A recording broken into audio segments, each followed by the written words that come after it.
So good morning, everyone. Thank you so much for joining our webinar today. This is focused on course design, specifically rubric best use cases. I'm joined by Dr. Annette D. Miles, Christian Aguiar, and Dr. Wynn Yarbrough from CAS and also UDC Community College. And we're very honored to have them today to provide context for using rubrics. So let's get started. Our goal today is really how to get started with using rubrics and learn from real use cases. So we hope that this inspires you to start using rubrics and implementing them in your course, specifically with Blackboard, as you know here, and really using them well and intentionally. So just a quick overview of some of the Zoom controls if you'd like to participate. We love participation. On your toolbar, you'll see that unmute icon as well as start video. Feel free to go ahead and unmute if you have a question, or just go ahead and type a question in the chat box. We will be looking at that. To open up the chat box on your toolbar, just click on that chat icon. You can also give us some reactions. So if you'd like to give a thumb up, click on that reaction button. And if you would like to change the skin tone, click on those three dots. You'll see in the lower right corner, clicking on the thumbs up icon, you can change that skin tone. So go ahead and try it out right now if you'd like. Give me a quick thumbs up or some love. Excellent. Thank you so much, everyone. Makes me feel good, right? Look at that. So let's get started. So our agenda for today, number one, Julian will walk us through on how to create rubrics and also the 4 different rubric types that we have here with using rubrics in Blackboard Ultra. Next, we'll have our faculty members today talk about their use cases and really walk us through the process of how they got started using rubrics and how they use it in their courses. Finally, we'll go over some next steps as well as have some time for Q&A. But if you do have any questions throughout, feel free to go ahead and unmute or type that in the chat box. And with that, Julian. So first, good morning. Happy Tuesday to everybody. My name is Julian King. I'm the Learning Design Coordinator here for the C.A.L team. And specifically, I'll be covering, Blackboard, how we integrate those rubrics into Blackboard and how we create those rubrics using Blackboard as our LMS. So we'll briefly watch a very short video, just some of the features rubrics have in Blackboard, and then we'll kind of talk a little bit more specifically about how to set up your rubric. Thank you, Julian. So let's go ahead and get started with this video. You can create rubrics to use as a scoring tool when evaluating graded work. Let's take a look. You can start the process of creating a rubric from the gradebook or when creating an assessment. In your gradebook, select the settings icon. Then, in the gradebook settings panel, select Create New Rubric in the Course Rubric section. When creating an assessment, you will need to create your rubric before you add questions to the assessment. On the assignment, test, or discussion page, select the settings icon to open the settings panel. In the Additional Tools section, select Add Grading Rubric, and then select Create New Rubric. On the New Rubric page, type a title, and then select a rubric type. By default, 4 criteria rows and 4 achievement level columns appear. You can add, delete, or rename the rows and columns. Point to a cell to access the edit and delete icons. Select the plus sign wherever you want to add a row or column and type a title. If you don't want a row or column, you can delete it. The criteria total percentage must equal 100%. If the percentages don't equal 100, a warning message appears at the bottom of the screen. Select Balanced Criteria next to the message to auto-adjust the percentage so they equal 100, or you can manually update the percentages as needed. For the levels of achievement, one column must have a value of 100%. You can align goals with rows in the rubric if you want to measure achievement against the goals set by your institution. Select Align with Goals to get started. When you are finished creating your rubric, select Save. Okay, so I know that was a very quick overview, but Julian will go more in depth about the 4 different types of rubrics. And just remember, here at C.A.L, we are here to assist you with getting started with those rubrics as well. So Julian. Absolutely. So the great thing about Blackboard, the new updated version, is we now have 4 different rubric types. We have percentage-based rubrics, percentage range, point-based, and point range. And we'll kind of talk about what each one of those entails and maybe best case uses for each one. So percentage-based, this is probably the most commonly used rubric, how each criterion may be a certain percentage of how you're grading students or how you're assessing students based on your rubric. Just like in our video, they have to equal 100. That's just for balance and grading. Blackboard does give you the feature that allows you to balance that criteria. So if you're adding criterion, and for some reason it does not add up to 100, you'll be able to click that balance criteria button and it will automatically do that for you. And just like we said, this is probably the most commonly used rubric base that we see in C.A.L for our faculty.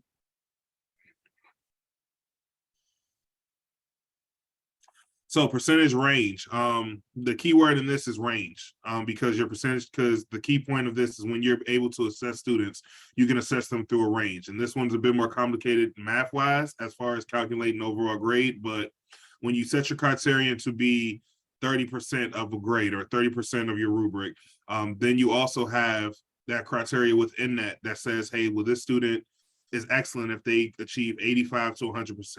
They are satisfactory if they achieve 75 to 80.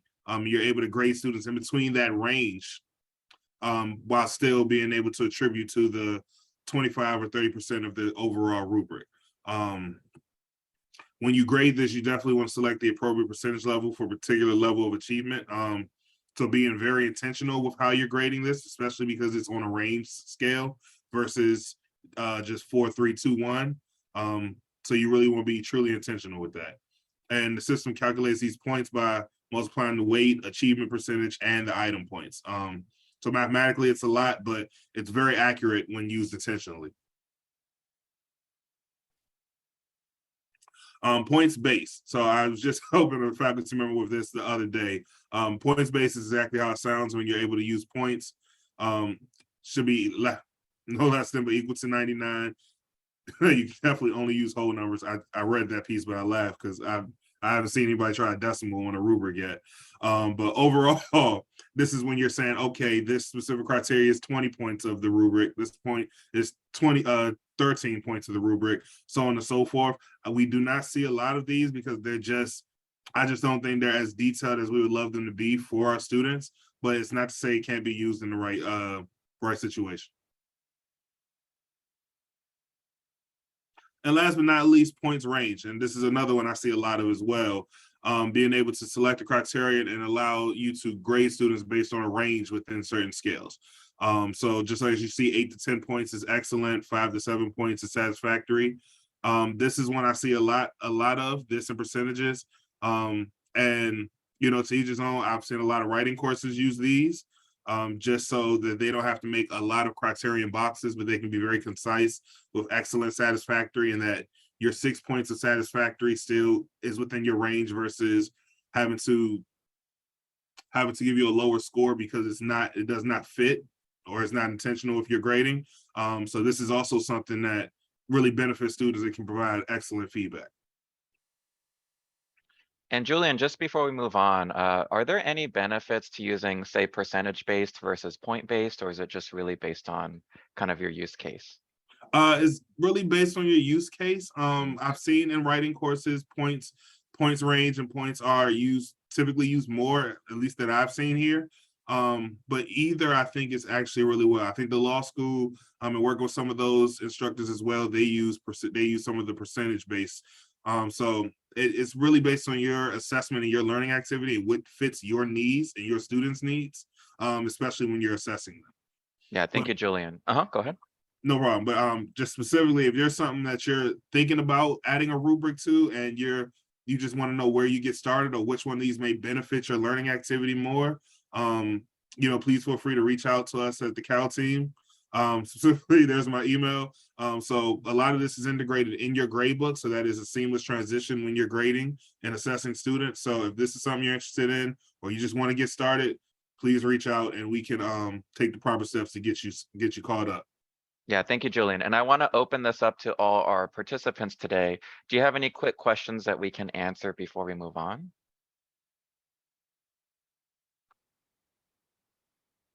And I do see, Drew, isn't the whole point of a rubric that it's based on a qualitative level performance and not some arbitrary number out of 100? Yeah, so that's a good point, right? So maybe we can also address that when we showcase with our faculty discussion, right? Anything else to add, Julian? No, and absolutely, but that's the great point about it, Drew, is that's why you have so many different rubric types.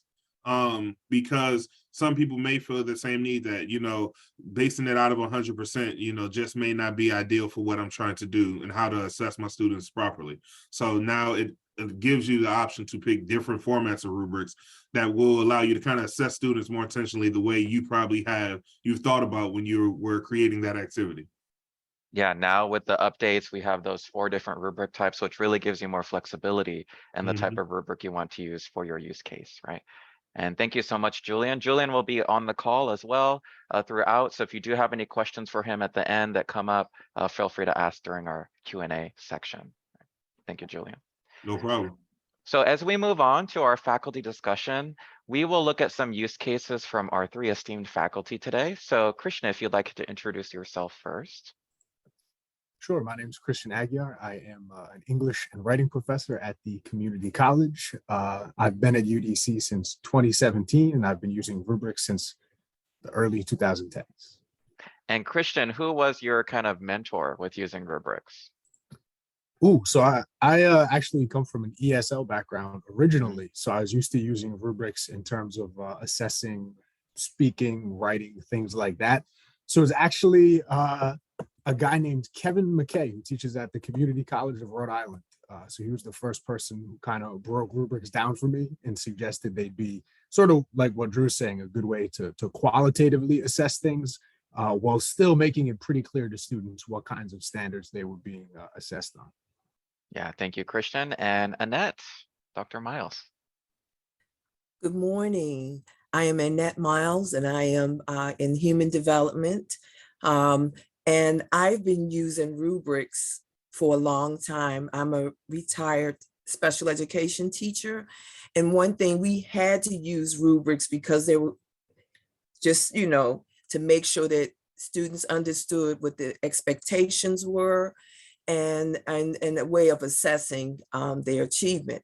One thing that I do now, my students, my majors are teachers. So in the discussion board, they have to respond to a discussion scenario or question. And I will show you that I use the points, but I think I will start using the point range from now on, because that's probably a better flow for my students.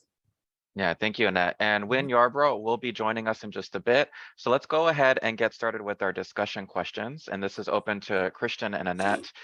If you can just kind of briefly tell me, why do you use rubrics in your courses, or how did you get started using rubrics in your courses? So Annette or Christian? Okay. Well, I started using rubrics because that is a way of students getting their directions. If they have any questions, they can come back before the assignment is due.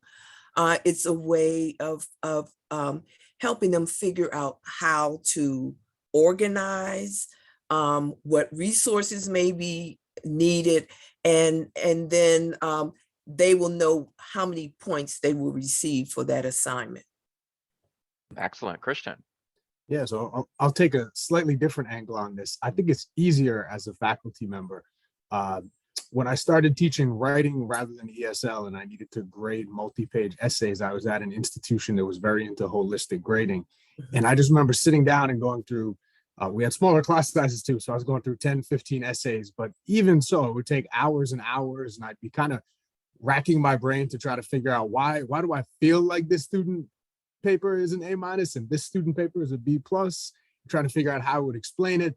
And with the rubric, I don't really need to worry about that. I'm able to instead focus on what skills the student is demonstrating, how effectively they're demonstrating them, where they need to keep working. And then I just kind of click the corresponding thing and the grade is there. And I don't need to worry about whether I'm maybe showing bias in grading because I have I know a student better, or if I'm maybe not considering all elements of the paper, if I'm missing something. So it really helps keep me honest, and it just makes the grading process so much easier for me.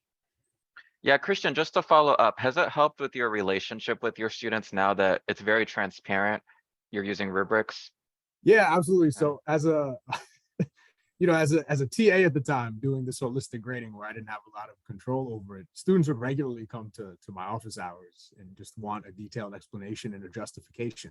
And students definitely still come to my office hours, but now instead of asking for a justification of a grade, they're more likely to come in and say, "Yeah, okay, can you break down this rubric part to me? It says that my thesis didn't advance an argumentative claim. What's an argumentative claim?" And so even talking with students about grades now becomes much easier because they're using the language that we're working on as we're learning to write. So much more effective discussions with students now.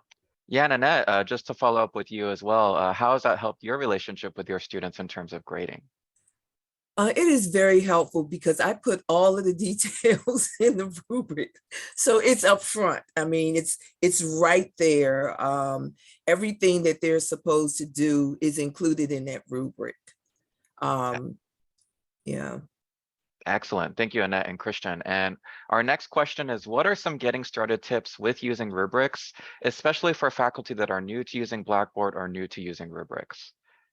Annette or Christian? I always look at the various rubrics. For example, Blackboard has a rubrics, just a sample one, but I may go online and I'll look at rubrics that different professors use here. I'll look at rubrics that are used at other universities. Look at the rubrics I use from my former universities to see which one will work best for my students. And then I decide, or either I develop it and just figure out everything that needs to be included. And then I start, I may write it out, or I'll begin my rubric and just look at it and see how well it flows. Excellent. Thank you, Annette. Christian?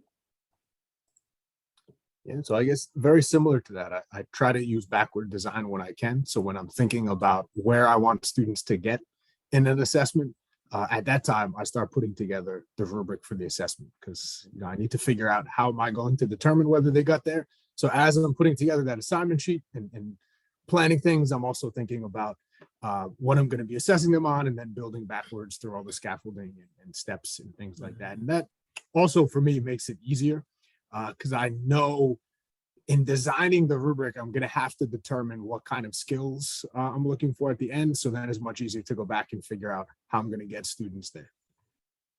Thank you, Christian. We have Wynn on the call. So Wynn. Can you hear me? Yeah, I can hear you. Thank you so much. So if you could briefly introduce yourself and then answer the 2 questions we have on the screen. Why do you use rubrics in your courses? And any getting started tips you can share with faculty. Hold on. Can you hear me still? Yeah, I can hear you. Mm-hmm. Sorry, I'm literally walking Okay. from teaching. So I use rubrics. I don't use them all the time, to be honest with you. It's sort of like the theory of like introduce the material, practice, and then have a product. Introduce the material, practice, product. Of like the product, and I use that loosely. It could be simply like, did you do it or not do it? And that's like a participation sort of grade. When it gets to, I've done a couple of units that build a product, like say a proposal. When I get to the proposal, and I use rubrics for the proposal because sometimes, they'll include language that professionals in the field use. So when people are like kind of sifting through grants and deciding who's going to get the grant or not, that's the kind of thing I present to the students. So it's like, oh yeah, that's right. If I don't have a budget, they're not going to give me the money. If I don't have action steps or plans that have specific dates with measurable objectives, they're not going to give me the money. And that language makes it into like a rubric criterion. And then I thought, what are some getting started tips with using rubrics? As much as people don't like it, there is a prescriptive element to the student learning objectives in all of our classes, and even in the major classes that I teach, but certainly in the Gen Ed classes, because Kim and I developed those. But the student learning objectives give you a lot of the language you might need to help you get started writing the rubrics. And the other thing I would say, you don't need to reinvent the wheel. You know, like you don't really need to do that. The other places that I went were when we started doing the Gen Ed kind of student learning objectives, and then thus the rubrics for the common assessments, AAC and U. So the American Association of Colleges and Universities had rubrics for diversity, civic engagement, quantitative reasoning. So again, don't need to reinvent the wheel. You know, go and look at that. And then the last thing I would say, help getting started tips with using rubrics is colleagues. In the English department, they're fantastic. We've been using rubrics and doing common assessment for a long time, way before the Gen Ed program. And so totem rubrics, things like that, you know, updating them to include technology, you know, my colleagues have been really helpful. It's also helpful to get people from other disciplines, you know, to be honest with you, because that way you kind of share, Christian might know this, you kind of share what the hell it is we do, because people don't know. And then when they see the rubrics, it's like, oh yeah, they're professional. It's like, yeah, man, that's what we do. I don't know if that helps. Yeah, definitely helpful. And what I'm hearing from all of you too is you don't have to start from scratch. You're not starting at zero. I love that this is a community of practice in terms of we discuss it, we share ideas just like today. So yes, I'm so excited for this next section. We'll have each of you showcase a rubric example and kind of walk us through your thought process in terms of structure, how you implemented this and why. So Christian, if you don't mind, you can start sharing your screen. Absolutely. So I'll jump right off of what Wynn was talking about, borrowing. So I want to actually give you a little rubric story. You know, we're talking about basics of using rubrics. So I'm going to show you two rubrics relatively quickly. But this is a rubric I borrowed when I was first teaching a community college writing class on my own. And like I said, I'd done ESL stuff, but with K through 12, very simple rubrics. So I borrowed this from some colleagues. This was at Nova. And you can see this is an incredibly detailed breakdown of an assignment. Didn't really give it much thought at the time. I don't think my colleagues and I gave it a ton of thought, but this is a lot for a student to process. Very easy with grading. You could go through and just like bold different things. So you could see, okay, solid A up here with intro paragraph, struggling with the argument analysis part, but very prescriptive and quite overwhelming. And so over time, I've moved to kind of reduce things. So this is a rubric that I would use now for the same general type of assignment. So I've gone from this A, B, C, D, F breakdown to, you know, still grades. And kind of to Drew's point, I've found if I go without any kind of clear grading, a lot of times students get nervous. You know, like, what is a 4? Tell me what a 4 is going to do for me in this class. How is it going to impact my GPA? Like, break this down for me. So I do find it pretty helpful to keep these scores here, go with percentages. So I just have exceeds, meets, nearly meets, and does not meet the standards. Just a few criteria for each, and then the categories. So this is much easier for students to process. And this also makes it possible for us to sit down and discuss a rubric in class realistically. If I were, I never did. I wouldn't have thought of this early in my life as a writing instructor. But if we'd attempted to go through this in class, this would be an entire class session breaking this down. Whereas a shorter rubric like this, we could realistically tackle this in 15, 20 minutes because we're using language that we're using as we learn about the writing assignments anyway. So very, very easy to use, easy to put together. Julian, I think, really spoke to that when guiding us through this. This only takes a few minutes, particularly if you already have your criteria written up separately. You're copying and pasting into Blackboard, setting things takes maybe 15 minutes to set up, maybe 20 minutes if you get a little distracted along the way, like I do. And then I just tend to do one essay rubric per class, and I find it helpful. Students will do 3 or 4 essays with the same rubric, and that gives them an opportunity typically to see growth. So we know we're working towards these standards by the end. In the past, I would do an entirely separate rubric for each type of writing assignment. And now I try to keep things more general. And along with that, I've gotten rid of points gradation. So I used to worry. I used to use the, I forgot what the term was that you were using, Julian, but the option where you can pick within a range of percentages. And I would really worry about that. You know, why, if this isn't meet standards, why is this an 87? Why is this an 82? And so at this point, I just say, fine, if you've exceeded the standards, you'll get the max points in that category. That is not a problem. I'm sure it slightly boosts student grades, but I'm really not too worried about that. It makes the process a bit easier for me, and I think a bit clearer for the students. Thank you so much, Christian. These ranges, are those consistent across your rubrics? Like I see 90 to 100, 75 to 89. Yeah. Okay. So I try to break them off from the strict A, B, C, D, F, because I actually find in practice there's more of a range where you're nearly meeting the standards, and that's kind of in that D up into the C range. Just in practice, in writing courses and grading essays, videos, things like that, I find this feels a little more like what the standards actually are when we map them onto scores. Excellent, Christian. I like that. And then I see that Drew, I like how your rubrics change from more complicated to easier to grasp and use. Hey, Very nice. David, I'm sorry. I have to Okay. run to another meeting just Okay. because I told you I got like triple billed. Can I share this one rubric? And then I'm sorry, guys, I have to take off. I'm like triple booked right now. Is that cool? No problem. Yeah. So go ahead and start sharing your screen. Thank And you then so much, Wynn. I will come back and take a look at the link. So Okay. I'm really sorry, everybody. It's like a really hectic week. No, What we am I all sharing? understand. No worries. Screen. Hold on. Trying to figure out how to share this screen. Share content. iCloud Drive. Can you see my iCloud Drive where I'm showing you all my files I've ever done? Not yet. Once you share, and then you might have to click the share button again. We'll be able Okay. to see it. Let me use that. How about now? Yeah, I think it's loading now. Yep, now I can see it. Okay, so it's big. The only thing I was just going to share with everybody, and this is from working with Rebecca Graham in institutional research. She's been really a great partner. Is, you got your, can you see how, I don't know how big or small I've got it. I'm trying to make it bigger for you. But it has different columns: highly proficient, competent, novice, and minimal to no evidence.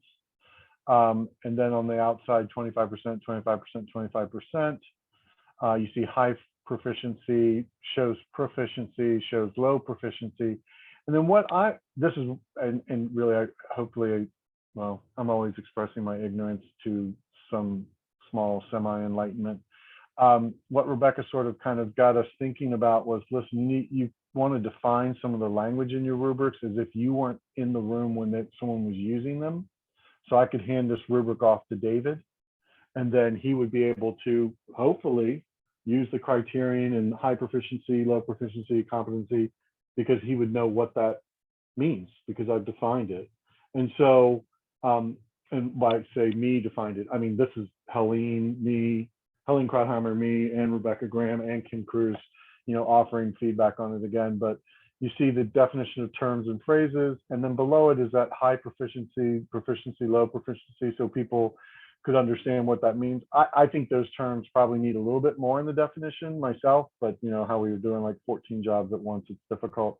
And then sources for proficiency scale, you can see those kind of listed below. So I just found that this is really helpful in terms of the idea that someone outside of UDC could even look at our writing in the Gen Ed program at that time and come in and say, yeah, this is high proficient, this is proficient.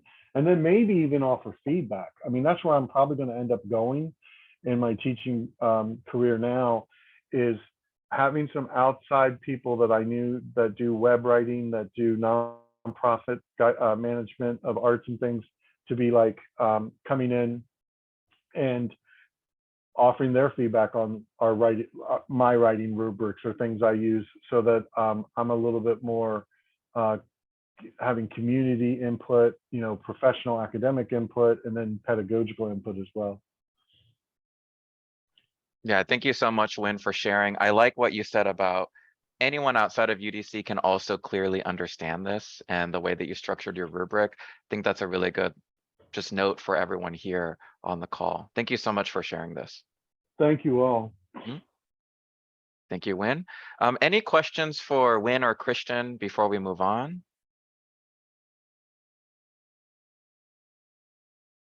Thank you very much. And Annette, if you don't mind Okay. sharing as well.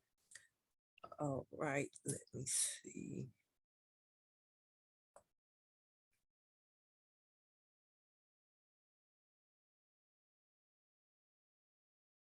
All right, wait a minute, I have to move this down.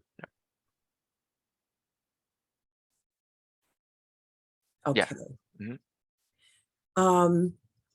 With my students, again, my students are early childhood teachers. So for example, this is, I'm showing you a rubrics from the discussion board. So they will have to answer, they will have to respond to this, this question. And then I put the submission guidelines there. I've been teaching this online class since 2018. And I used to say to the students, I want you to post an initial comment to the question and then respond to one or two peers. That didn't go over very well because they would just say, agree. I don't know about that. So I had to go back. And by the way, I did go online after the agree and I don't know. And I found a very good rubric from Dr. Lisa Heaton from Marshall University. And I give the students a hard copy of that with her information on the bottom. And so they have to respond to at least one classmate, and they have to ask a probing question, offer a suggestion, elaborate on a particular point, or provide an alternative opinion. And my rubrics, this is my rubric.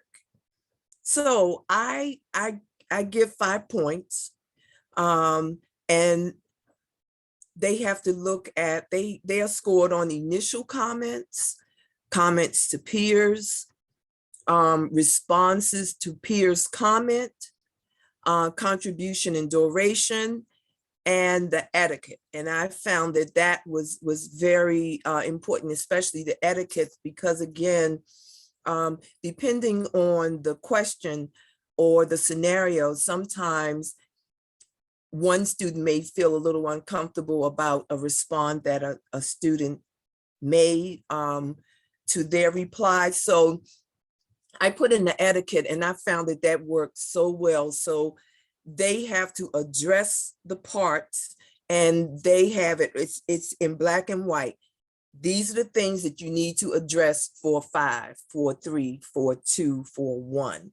And I found that students are, you know, they have very few questions about that because everything is right there for them, where before they would say, well, I don't know what you want me to say, or again, agree. They know exactly what they have to do. And so, but Christian, I like yours on essay. Now for my essay, it's a 2-page, it is a 2-page rubric, but I like the point range, and I think I am going to revise that to make it simplistic like you have yours, because that makes more sense and it's not overwhelming for the students.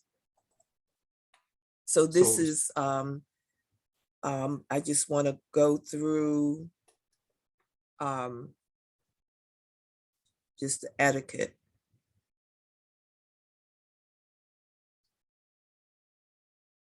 So I want to make sure that they are just cordial, and along with that, grammar and punctuation. And so again, and I also have a time in there. So they have to post their initial comment by Wednesday night by 10. And then they have to respond to one peer by Friday by 11:59. Because what students were doing, I have 12 discussion board questions. So they would miss 1 through 5, and by the end of the semester, they're turning in 1 through 5, and we're on 12. So I cut it off. Therefore, it keeps them focused on what they have to do. So this is my discussion board rubric. And the on Blackboard, I think there were 4, and I have 5. So I added an additional one, which was the etiquette.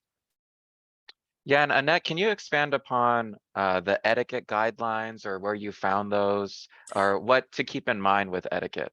Well, you know, again, my students are teachers, and they're talking about children, and sometimes someone may say something that someone feels is inappropriate to say, because we're talking about children that may have disabilities, or we're talking about a family situation. So we just make sure that what you speak is as though you would want someone to speak to you.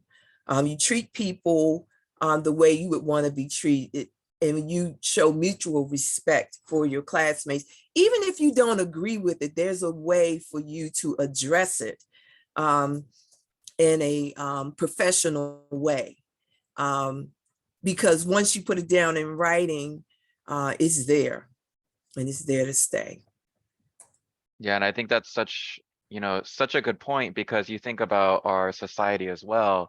How do we respectfully disagree with each other?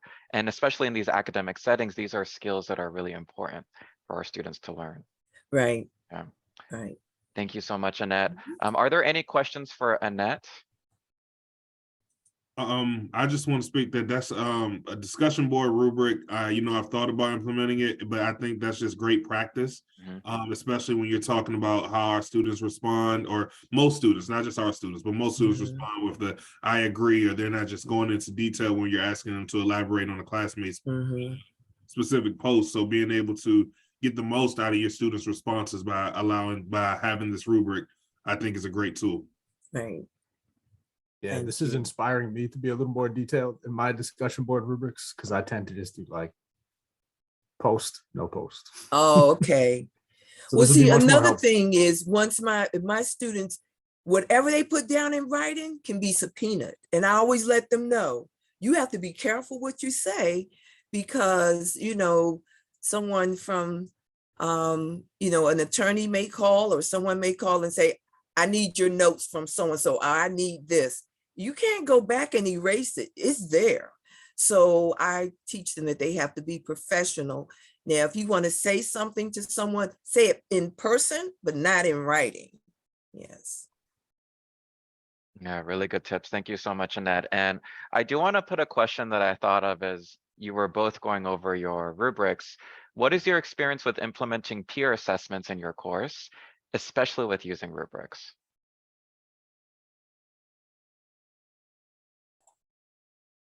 So I'm going to read this question slightly differently, David. Let me know go if ahead. I'm Yeah, completely please. missing this. Yeah. But I tend to do class created rubrics. So they're determining the criteria for a particular assignment, usually after we've been through a few essays. I think if students in a writing course are able to really articulate clearly how they think a piece of writing should be assessed, and they're able to use some of the terminology we've been learning, and they're able to break down the rubric, and they've really showed me a lot about what they've learned about writing. And it's a good activity. It gets them engaged with the process of assessment and thinking about how they would, in effect, be reviewing each other's work. I don't know if that gets at the question too well. No, and I think that's a really good points that you're bringing up. And I'm thinking in terms of, there's the peer assessment option in Blackboard where you can have them grade each other. So I know that could be good practice for them in terms of, how do I grade based on criteria for another student, and how do I justify the grade that I gave them, right? So that is a useful function in Blackboard that's already there for everyone here. But thank you, Christian. Really good points. I took notes about your class created rubrics. I think that's a really good way to involve the students. Annette, anything to add for this? I I have used peer assessments, but not so much a rubric. So when students are presenting, like they just presented on Monday, one thing they will make sure that they're fair because they want you to be fair to them. So they will have comments, but it will not be anything that's I find them to be more fair when they're dealing with their peers. Have you found that, Christian? It's interesting. I don't do a peer assessment in this way, only in creating the rubrics, but I was surprised they were not at all fair to themselves in creating rubrics. Semester to semester, I had to set some ground rules because students would be like, yeah, no, for an A, there has to be absolutely no problem anywhere in this paper. It's like, wait, so you're telling me when I grade this, if there's a single error, it's a B? Yeah, or maybe a C. Like, wait. That's tough. That doesn't sound realistic. So there'd be some intense arguments, but the majority of students would actually, they would want to hold themselves and their classmates to a very high standard, typically a somewhat higher standard than I would hold them to. Okay. Excellent. And I do want to open this up to the entire group here today. Thinking about the reflection, we saw rubric examples from Christian, Annette, also Wynn, 3 different types of use cases. So what are some takeaways from our session today? And I'll kind of open this up to Annette and Christian if there's anything new that you learned from each other that you'll start instituting, and then I'll open that up to the wider group as well.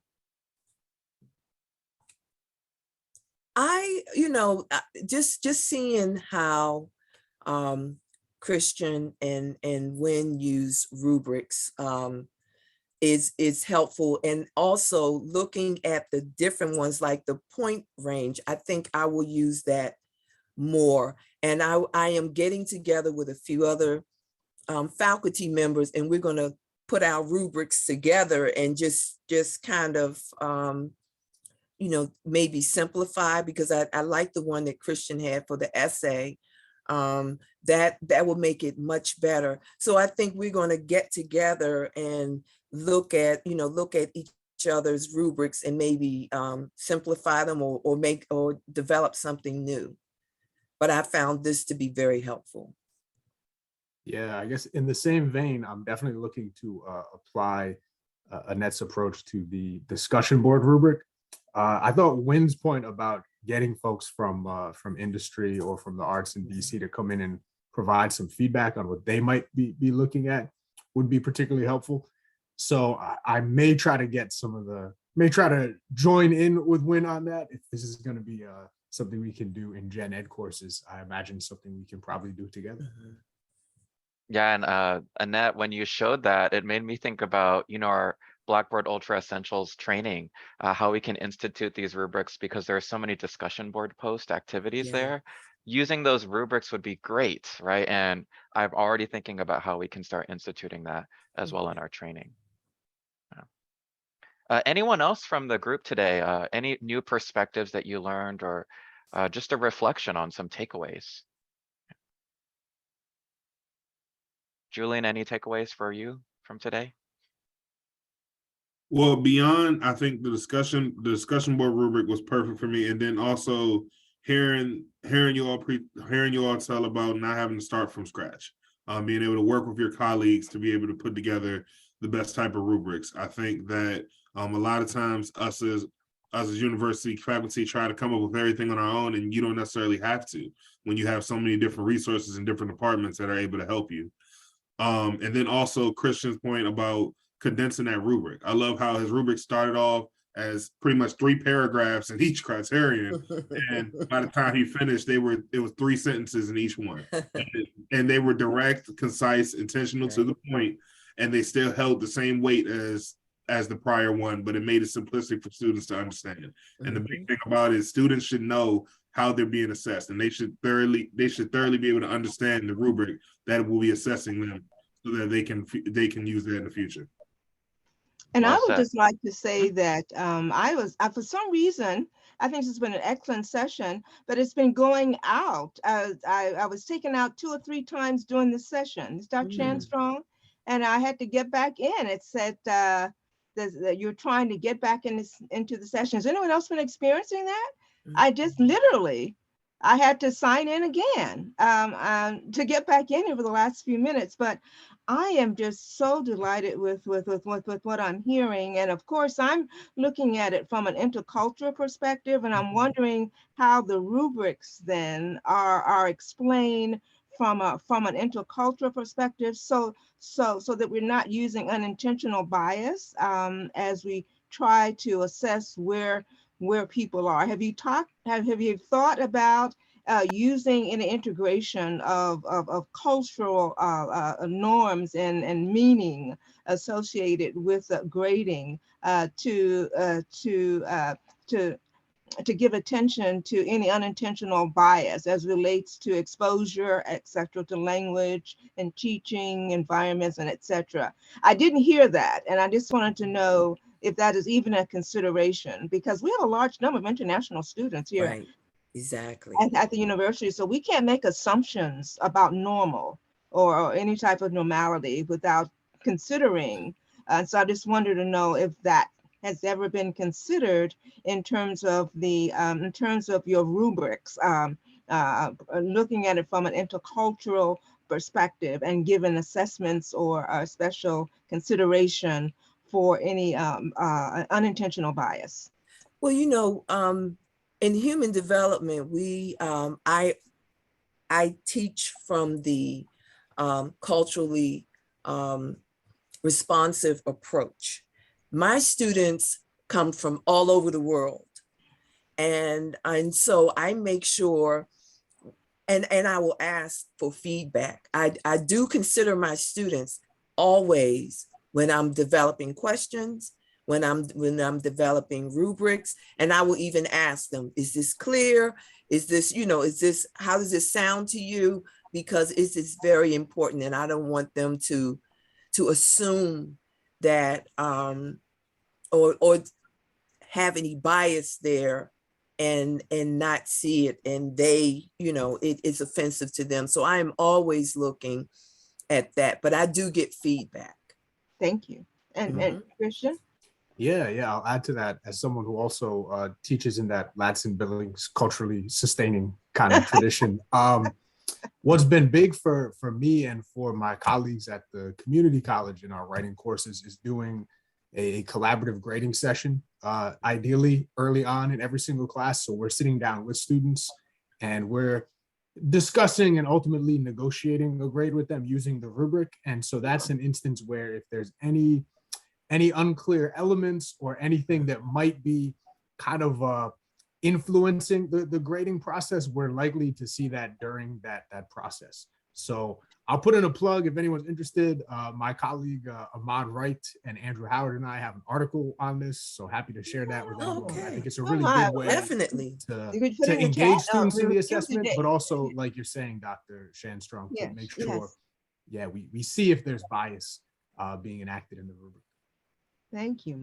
This has been most helpful. This has really been excellent. Thank you. Yeah, and Dr. Sandra Shanstrong, I will upload this webinar recording shortly. I do apologize for any of the Zoom issues, so you can watch this in full as well. Sometimes tech, those things happen, right? So many times I've tried to highlight something and it doesn't work, right, on the spot. So I'm used to it now, right? But thank you so much. And Christian has shared his article there. So if you do have any questions, please. There it is. Thank you. There it is, right? Thank you so much, Christian. For anyone that does have questions, you can email us at calhelpdesk@udc.edu. And Annette and Christian, if you also can put your emails in the chat box, if you don't mind, if you do want to follow up with them individually as well, right?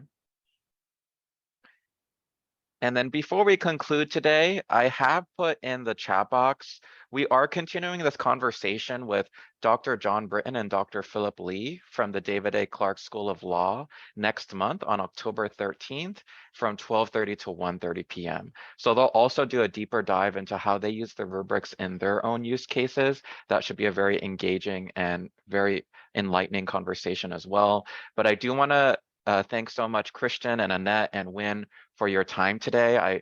I really love these webinar sessions when we have faculty coming together and really going over their use cases. I've learned so much. I've taken so many notes today from all of you. So I do appreciate your time and your efforts today and just really providing that context for us. And before we go, Christian and Annette, do you have any final thoughts? I'll just echo that. It's been wonderful being in conversation with you all, learning from Annette, learning from Wynn, learning from Julian and Dr. Shan Strong, David, Drew, all y'all. Appreciate it. And I just think that we get better when we share with one another, because we're all here for the students. And so when we make our rubrics, when we perfect them, well, not so much perfect them, but when we get them to the point where students can use them and be assessed appropriately, then we have done our job. I love it. I think that's a great note to end on. So thank you so much, everyone, for joining us today. We do have another session actually today in about 35 minutes. I'll put the link in the chat box for you, but that will be one of our lunchtime learning series with Dr. Reed and Cynthia Muhammad. So that's pre-award proposal process. So if you do have time to join, I will put the link in the chat box. Okay. So that again is a lunchtime learning webinar series pre-award proposal process with Cynthia Muhammad from the Office of University Research. That's today from 12 to 1. If you can't make it though, you can still sign up and then we'll send you the recording afterwards. But thank you again so much everyone for joining us today. We have learned so much from this conversation and we hope to see you very soon. Thank you. Thank you. Bye-bye everyone. Thank you. Bye-bye.